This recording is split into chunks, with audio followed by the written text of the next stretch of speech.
torej moje ime je Janja Batič in rada rišem. In ta predstavitev je podobna tisti iz osnovne šole. Zdaj, če bi morala povedati nekaj o svojem delu, potem bi imela kar nekaj težav, tako kot sem imela mnogo let nazaj, ko sem se po koncu študija začela ukvarjati svojim znanstvenim delom, službo in moje ustvarjalno delo je tako stopicalo zraven, brez prave zgodbe, brez neke prave ideje, ampak z željo potem, da se likovno razvijaš po nekih svojih poteh. Vedno sem nekaj počela, vedno sem nekaj rada počela, ampak ko pogledam nazaj, takrat, ko sem nekaj počela, nisem videla cele slike, nisem videla cele zgodbe. Zdaj, ko gledam nazaj, so vse neka obdobja, neka tipanja, neke želje potem po izpovedati se, po tem, da bi govorila o sebi. Taka večja prelomna stvar se mi je pač zgodila z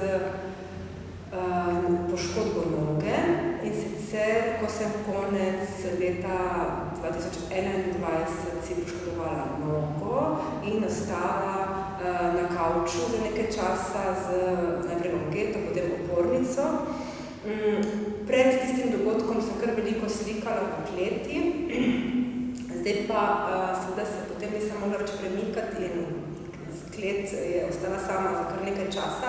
Jaz sem ostala na kavču, vlekla sem skupaj papirje, ampak zelo hitro, v bistvu par dneh ugotovila, da bo tablica še najlažja varianta, da lahko jaz nekaj seveda povem.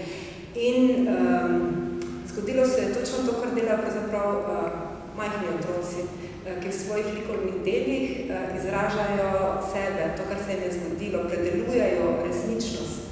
In tako sem jaz predelovala ta moj dogodek na ta način, da sem vsak dan naredila eno to digitalno risbo.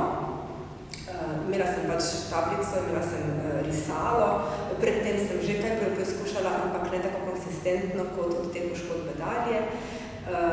Tudi v parih dneh sem se odločila, da bo to vizualni dnevnik te moje poškodbe oziroma zdravljenja in da bom vsak dan na socialnih medijih, torej na svojem profilu, Instagramu in Facebooku objavila to eno delo, ne glede na kakovost. Seveda mi je bilo zelo tesno bilo zraven, kaj se zdaj jaz domišljam in dovolim. Nikoli nisem zadovoljna s svojimi deli, kaj preveč, kaj še na svojo figuro, ampak sem dala neki točki na prvo mesto to svojo željo zabeležiti nek trenutek.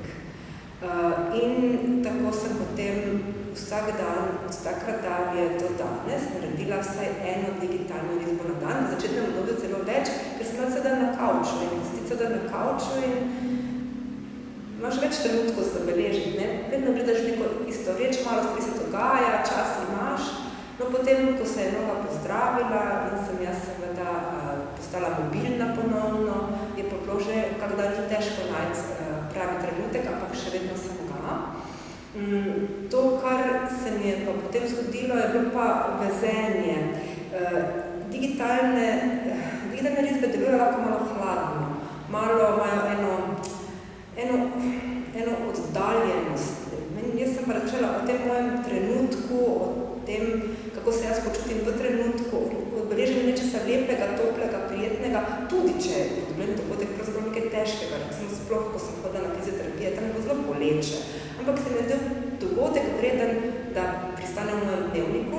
No in potem sem pred vezenjem še poskušala materializirati te digitalne risbe, tako torej najprej, da so razvite kot fotografije, potem, da sem jih dala natisniti na blago in sem zašila te blazine, ampak tu še vedno ni moje roke zraven, ki bi materializirala, ker sem pa že prej kdaj poskušala kaj izvesti, oziroma me je to mikalo že iz otroška, pravzaprav so različna ročna dela, sem potem v nekem trenutku šla v trgovino, kupila obroč, nitke in poskusila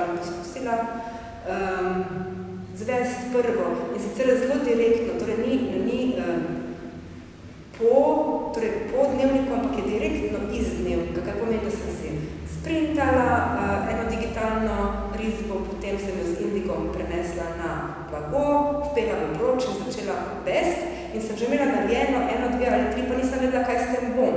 In potem sem dobila idejo, spomnim, ali sem bila sama, ali sem se s kom pogovarjala, da bi bilo to fino, če bi jaz napela na podokvirje. In glede na to, da nisem zelo spretna z zabijanjem in takimi stvarmi, sem rekla, da bom vseeno probala, kaj bo. No, na koncu so nastale te vezenine, ki so presenetile tudi mene. Pravzaprav nisem vedela, da lahko tako uživaš, v bistvu rišeš ali pa slikaš z nitjo. In to je nekaj, kar bi rada še naprej počela, koliko mi pač čas dopuščal.